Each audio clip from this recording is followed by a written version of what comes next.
नमस्कार, मैं हूं आपके साथ में श्वेता गर्ग। आप देख रहे हैं 4TV न्यूज। अब वक्त हो चला है दिल्ली एनसीआर की खबरों का। बजट सत्र में आज तीसरे दिन ट्रायल लैंग्वेज और वोटर लिस्ट के मुद्दे पर चर्चा हो सकती है और इसके अलावा गृह मंत्री अमित शाह सरकारी क्षेत्र से जुड़े लोगों की ट्रेनिंग, रिसर्च और डेवलपमेंट के लिए त्रिभुवन सरकारी यूनिवर्सिटी बिल पेश करेंगे।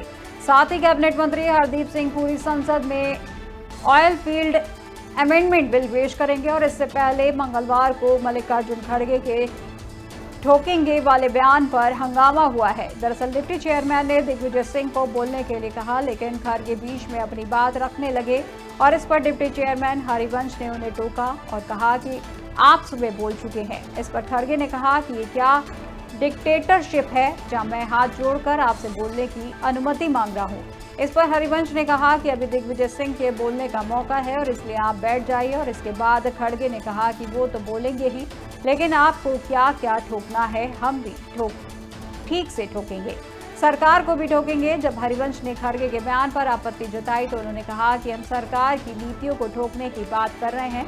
जब खड़गे के बयान पर केंद्रीय मंत्री जेपी नड्डा ने कहा कि नेता विपक्ष की ओर से आसन के लिए इस तरह की भाषा किसी भी रूप में स्वीकार नहीं है, उन्होंने माफी मांगनी चाहिए। उन्होंने उपसभापति हरिवंश से मांगा करते हुए कहा कि ऐसे शब्दों को सदन से कार्रवाई से हटाया जाए। ऐसी भाषा निंदनीय है और माफी के योग्य भी नहीं है। इस बात खड़गे ने सदन में खड़े होकर कहा कि मैंने आसन के लिए ऐसे शब्दों का इस्तेमाल नहीं किया है। उन्होंने उपसभापति से कहा कि अगर आपको मेरी बातों से ठेस पहुंची है तो मैं इसके लिए माफी मांगता हूं। मैंने ठोको शब्द का इस्तेमाल सरकार की नीतियों के लिए किया है और मैं सरकार से माफी नहीं मांगूंगा।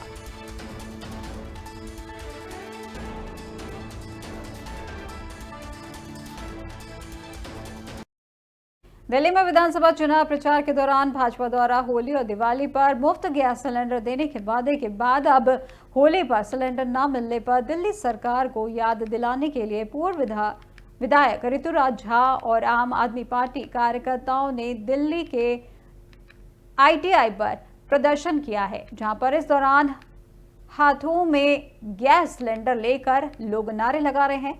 जहां दिल्ली की जनता का भाजपा और मोदी से सवाल किया गया है, जहां होली पर मिलने वाला मुफ्त सिलेंडर कब आएगा, इस वक्त की बड़ी खबर बताई जा रही है। जहां होली पर सिलेंडर ना मिलने पर आप कार्यकर्ताओं का प्रदर्शन लगातार जारी है, जिसमें उन्होंने मोदी के वादे को लेकर उनसे सवाल किया है कि होली पर मिलने वाला मुफ्त सिलेंडर कब मिलेगा।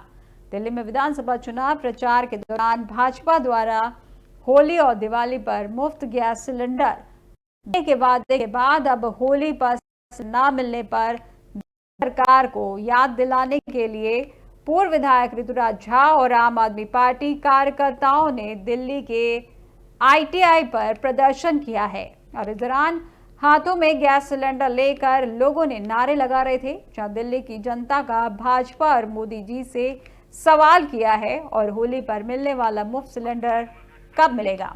और इस खबर पर ज्यादा जानकारी के लिए हमारे साथ हमारे ब्यूरो चीफ स्नेह कमल सेठ लाइन पर जुड़ चुके हैं। तो स्नेह कमल, जिस तरीके से होली पर सिलेंडर ना मिलने को लेकर आप कार्यकर्ताओं का जो प्रदर्शन चल रहा है, उसके संबंध में क्या कुछ जानकारी मिल पा रही है? बिल्कुल, जिस तरह से चुनाव प्रचार के दौरान विधानसभा चुनाव प्रचार भारतीय जनता पार्टी ने जो महिलाओं को लेकर अपनी दो बड़ी घोषणाएं की, उसमें 25% प्रतिमाह मिलने की जहां तक पार्टी उसको लेकर योजना करने वही ये भी कहा गया था कि दिवाली पर महिलाओं को जो है गैस सिलेंडर जो है मुफ्त दिए जाएंगे। उसको लेकर आम आदमी पार्टी के पूर्व विधायक ऋतुराज झा के साथ साथ तमाम कार्यकर्ता कुछ महिलाएं इन लोगों ने IPO पर जो है सरकार के विरोध में प्रदर्शन किया, नारे लगाए कि होली का सिलेंडर कब मिलेगा। नरेंद्र मोदी के बावजूद तमाम प्रदर्शन करी। उसी दौरान जो है दिल्ली पुलिस आती है, उन्हें वहां का जाने का प्रयास करती है, यहाँ से चाहिए आपके पास प्रदर्शन करने की अनुमति नहीं है। उसके बाद जो दिल्ली पुलिस के कुछ अधिकारियों और आम आदमी पार्टी के जो पूर्व विधायक ऋतुराज झा, उनके साथ एक हल्की सी नोकझोंक झड़प होती। उसके बाद जो है दिल्ली पुलिस तमाम कार्यकर्ताओं के साथ आम आदमी पार्टी के पूर्व विधायक ऋतुराज झा को हिरासत ले लेती है। तो इस तरह से अब कह सकते किस तरह से ढाई संपत्ति सामान मिलने पैसे की बात, उसके बाद अब जाकर जिस तरह से जो है सिलेंडर का मुद्दा गरमाया है, तो हम कह सकते हैं आम आदमी पार्टी लगातार जो भारतीय जनता पार्टी को उसको वादों पर ही घेरने का प्रयास कर रही है। जी, बहुत बहुत शुक्रिया स्नेह कंवल जी हमारे साथ इस खबर पर जुड़ने के लिए। तो थे हमारे ब्यूरो चीफ स्नेह कंवल सेठ, जिन्होंने बताया कि दिल्ली में विधानसभा चुनाव प्रचार के दौरान भाजपा द्वारा होली और दिवाली पर मुफ्त गैस सिलेंडर देने के वादे के बाद अब होली पर सिलेंडर न मिलने पर दिल्ली सरकार को याद दिलाने के लिए पूर्व विधायक ऋतुराज झा और आम आदमी पार्टी के कार्यकर्ताओं ने दिल्ली के ITI पर प्रदर्शन किया और इस दौरान हाथों में गैस सिलेंडर लेकर लोगों ने नारे लगा रहे थे।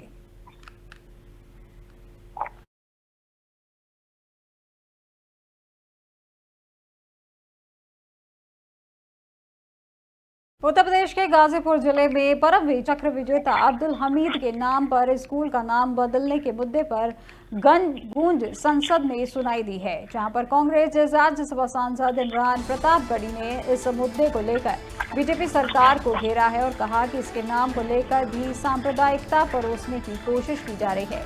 उन्होंने सवाल किया है कि मंत्री महोदय को इसकी जानकारी है या नहीं, अगर है तो वह इसे रोकने के लिए क्या कदम उठाएंगे। कांग्रेस के राज्यसभा सांसद इमरान प्रतापगढ़ी ने गाजीपुर स्कूल के मुद्दे को उठाते हुए कहा कि PM श्री विद्यालय को लेकर बहुत बातें की जा रही हैं, लेकिन मैं कहना चाहता हूं कि यूपी के गाजीपुर में एक स्कूल है वीर अब्दुल हमीद, वहां के धामूपुर गांव में पिछले दिनों PM श्री कंपोजिट स्कूल का नाम लेकर उस स्कूल का नाम बदल दिया गया। उसके सहारे सांप्रदायिकता परोसने की कोशिश की गई। उन्होंने कहा कि जब सोशल मीडिया पर बहुत हंगामा खड़ा हुआ तो हम सारे लोगों ने मिलकर आवाज उठाई, तब जाकर बेसिक शिक्षा अधिकारी ने उसका नाम बदलकर फिर से वीर अब्दुल हमीद किया है, जो परमवीर चक्र विजेता है उनके नाम पर करने का काम किया है। और इस योजना के जरिए भी जो सांप्रदायिक परोसने का काम किया जा रहा है, क्या वो मंत्री जी के संज्ञान में है ये बात, या फिर इसे रोकने के लिए वो काम करेंगे। दरअसल फरवरी के महीने में गाजीपुर में वीर अब्दुल हमीद के नाम पर स्कूल का नाम बदलकर PM श्री कंपोजिट विद्यालय कर दिया गया था, जिसके बाद इसे लेकर काफी विरोध देखने को मिला है। वहीं सोशल मीडिया पर चौतरफा विरोध के बाद शिक्षा विभाग बैकफुट पर आया और फिर से इस स्कूल का नाम शहीद अहमद विद्यालय कर दिया गया है। समाजवादी पार्टी के अध्यक्ष अखिलेश यादव ने भी इस मुद्दे को लेकर बीजेपी सरकार की तीखी आलोचना की थी। और इस खबर पर ज्यादा जानकारी के लिए हमारे साथ हमारे ब्यूरो चीफ स्नेह कंवल सेठ लाइन पर जुड़ चुके हैं। तो स्नेह कंवल, जिस तरीके से जगहों का नाम बदलने की एक लहर चल पड़ी है, उसके संबंध में अभी क्या कुछ जानकारी मिल पा रही है? आखिर ये जो स्कूल का नाम बदलने की जो बात सामने आई है, उसके संबंध में क्या कुछ जानकारी मिल पा रही है? जिस तरह से दिल्ली की अगर बात करें, देश के अगर अन्य क्षेत्रों की बात करें, मुगल आक्रांताओं या मुगल शासकों के नाम पर जो चीजें थी उनका जो है नामकरण किया जा रहा है, उसी क्रम में तमाम जो भाजपा के नेता जो है एक से एक बढ़ के अपने अपने कार्यों को अंजाम देते बिना सरकारी अनुमति के। दिल्ली के कई क्षेत्रों का केंद्रीय मंत्री तक की अगर बात करें, केंद्रीय मंत्रियों ने भी जो है अपने मन से उसका नाम बदला। उसी क्रम में अगर बात करें तो देश के जो है एक महान सैनिक जिन्होंने भारत पाकिस्तान युद्ध के दौरान जो है अपने प्राणों की आहुति दी थी, वीर अब्दुल हमीद, जिन्हें जो है भारत सरकार ने परमवीर चक्र से भी नवाजा था, उनके नाम पर उनका जो उत्तर गृह जिला, पूर्वी उत्तर प्रदेश गृह जिला गाजीपुर के गांव में जो उसका नाम है धालूपुर, वहां पर उनके नाम पे एक स्कूल था, शहीद वीर अब्दुल हमीद स्मारक स्कूल। उसका जो है पिछले दिनों जो नामकरण करके PM श्री जो करके एक योजना है सरकार की, जिसमें जो है तमाम स्कूलों को जो उनके उच्चीकरण करते हैं, उसका नाम है PM श्री कंपोजिट विद्यालय। उसी क्रम में जो है वीर अब्दुल हमीद के नाम जो विद्यालय था उसका भी नाम बदलकर PM श्री कंपोजिट विद्यालय करने को बाद लेकर तमाम जो है विवाद हुए। सोशल मीडिया पर ये खबरें जब फैली तो लोगों ने हंगामा किया, खासकर उत्तर प्रदेश के पूर्व मुख्यमंत्री समाजवादी पार्टी के मुखिया अखिलेश यादव ने भी इसको लेकर शिकायत की। और कल उसी मुद्दे को लेकर कांग्रेस के जो राज्यसभा सांसद साहिर इमरान हुसैन, उन्होंने अपने अंदाज में जो है सरकार की काफी मसम्मत की और उन्होंने कहा कि इतनी बड़ी घटना, एक शहीद जो है अमर शहीद है जिन्होंने पाकिस्तान में भारत के युद्ध के दौरान देश के लिए लड़ते हुए अपने प्राणों की आहुति दी और सरकार ने खुद उन्हें जो है परमवीर चक्र से नवाजा था, उनके नाम से बने स्कूल को भी जो है धार्मिक, और हालांकि उनका ये आरोप है कि धर्म के कारण उनके नाम को भी हटाया गया। उसको लेकर जो काफी शिकायतें रही, उसको लेकर जो है इमरान प्रतापगढ़ी ने केंद्रीय शिक्षा मंत्री धर्मेंद्र प्रधान जो मानव संसाधन मंत्री, उनसे सवाल किया मंत्री महोदय को उसकी जानकारी नहीं थी, अगर ऐसा होता है तो वो कहाँ है सोए बैठे हैं। और वही अगर उत्तम शासन की बात करें, जब सोशल मीडिया की बातें हुई, लोगों ने जब तमाम लोगों ने इसके खिलाफ प्रदर्शन किया, तो आनंद फानंद में जो है शिक्षा विभाग बैकफुट पर आया। फिर इस स्कूल का नाम शहीद हमीद विद्यालय कर दिया गया है। तो कम से कम इस तरह के तमाम मुद्दों को लेकर विपक्ष की अगर बात करें, लगातार सरकार पर हमलावर है। जी, बहुत बहुत शुक्रिया स्नेह कमल जी हमारे साथ इस खबर पर जुड़ने के लिए। तो थे हमारे ब्यूरो चीफ स्नेह कमल जी, जिन्होंने बताया कि उत्तर प्रदेश के गाजीपुर जिले में परमवीर चक्र विजेता अब्दुल हमीद के नाम पर स्कूल का नाम बदलने के मुद्दे पर गूंज जो है सांसद ने सुनाई दी है। जब कांग्रेस राज्यसभा सांसद इमरान प्रतापगढ़ी ने इस मुद्दे को लेकर बीजेपी सरकार को घेरा है और कहा कि इसके नाम को लेकर भी सांप्रदायिकता परोसने की कोशिश की जा रही है। उन्होंने ये भी सवाल किया कि मंत्री महोदय को इसकी जानकारी है या नहीं, अगर है तो वैसे रोकने के लिए क्या कदम उठाएंगे।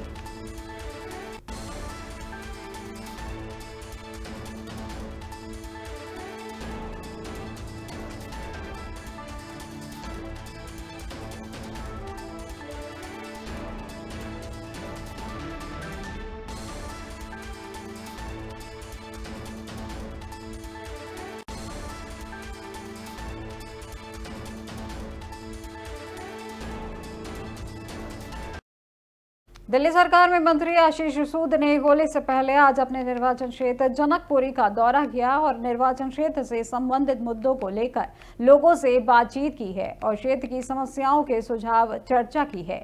वहीं मीडिया कर्मियों से बात करते हुए आशीष सूद ने कहा कि हम अपने क्षेत्र की समस्याओं का निदान करने आए हैं।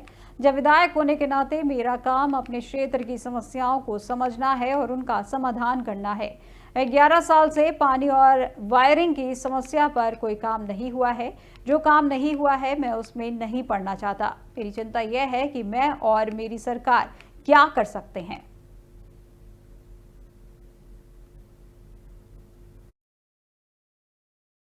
करने के लिए आए हैं। मेरा काम है एक विधायक के नाते अपने क्षेत्र की समस्याओं को समझना और उसको दूर करना, ये मेरा काम है। हर तरह की समस्या, 11 साल से पानी के ऊपर कोई काम नहीं हुआ, तारों के जंजाल पे काम नहीं हुआ। मैं अब इसमें पढ़ना नहीं चाहता हूं क्या नहीं हुआ, मैं और मेरी सरकार क्या कर सकती है, ये मेरी चिंता का विषय है। बहुत धन्यवाद। आप करने के लिए आए हैं।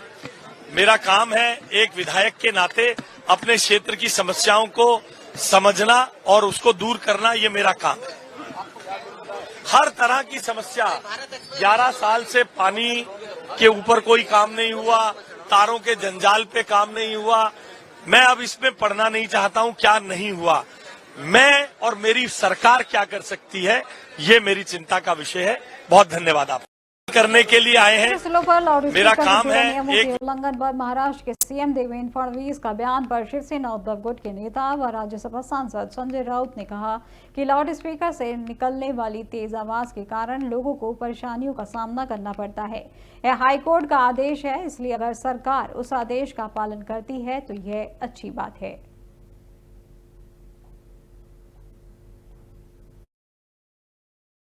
मुख्यमंत्री देवेंद्र फडणवीस जी ने गलत क्या कहा है? सभी प्रार्थना स्थल है उसके बारे में कहा है, चाहे मंदिर हो, चाहे मस्जिद हो, चाहे चर्च हो, कोई सार्वजनिक पब्लिक प्लेस पर कुछ दिन रात अगर लाउड स्पीकर चलता है तो लोगों को तकलीफ होती है, लोग बीमार है, बच्चों की एग्जाम है और ये हाईकोर्ट का निर्देश है। ये हाईकोर्ट का निर्देश है।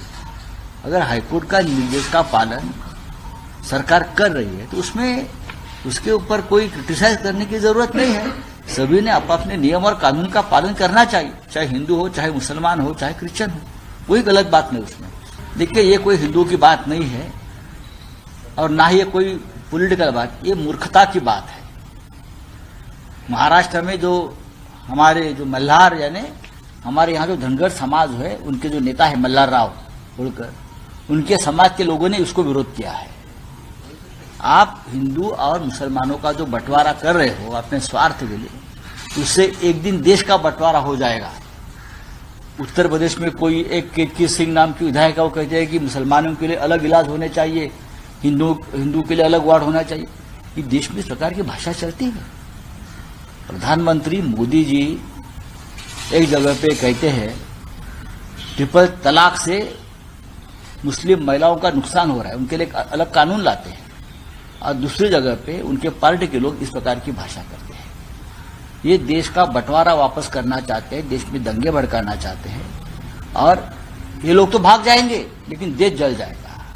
मुख्यमंत्री दिल्ली ट्रैफिक पुलिस ने गाड़ी चालकों के लिए नया फरमान जारी किया है और इसके तहत अगर कोई 3 बार से ज्यादा रैश ड्राइविंग जैसे लापरवाही या असुरक्षित तरीके से गाड़ी चलाना या शराब ड्रग्स के नशे में गाड़ी चलाते हुए पकड़ा जाते हैं तो उसका लाइसेंस रद्द किया जाएगा।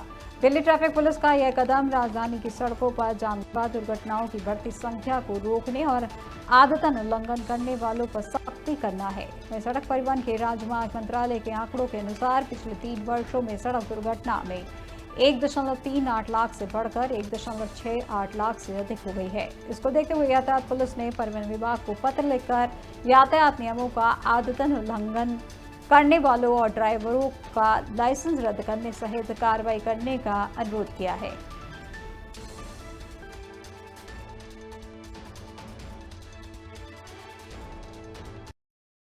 केंद्रीय वित्त मंत्री निर्मला सीतारमण केरल पहुंची हैं, जहां केरल में पहुंचते ही केंद्रीय वित्त मंत्री निर्मला सीतारमण का भव्य स्वागत हुआ है। इसके बाद निर्मला सीतारमण केरल हाउस पहुंची, जहां उनकी मुलाकात केरल के मुख्यमंत्री पिनाराई विजयन और राज्यपाल राजेंद्र आर्लेकर से हुई है।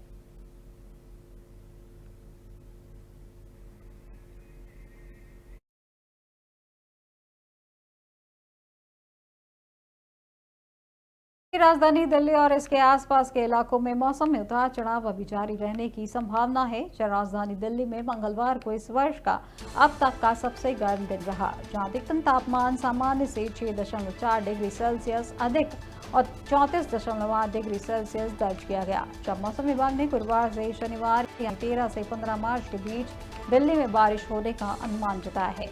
9 मार्च को दिल्ली में अधिकतम तापमान 32.8 डिग्री सेल्सियस रहा था और मंगलवार को ये तापमान और बढ़कर 34.8 डिग्री तक पहुंच गया था। मौसम विभाग ने बुधवार के दिन के लिए तेज हवाओं की संभावना भी जताई है। इस दौरान न्यूनतम तापमान 15.7 डिग्री सेल्सियस और अधिकतम तापमान 34 डिग्री सेल्सियस तक रहने का अनुमान है। 13 से 15 मार्च तक दिल्ली में बादल छाए रहने और कुछ स्थानों पर हल्की बारिश या बूंदाबांदी होने की संभावना है। इसके चलते तापमान में कुछ गिरावट आने का भी अनुमान है।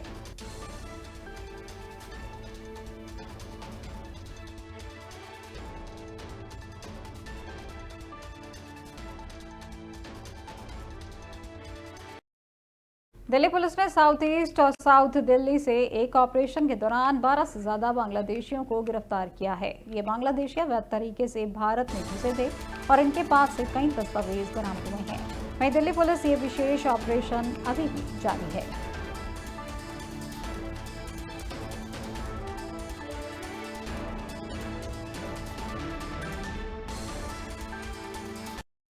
दिल्ली एनसीआर की अब तक की खबरों में फिलहाल बस इतना ही और देश दुनिया की तमाम जानकारी के लिए देखते रहिए 4 टीवी न्यूज। नमस्कार।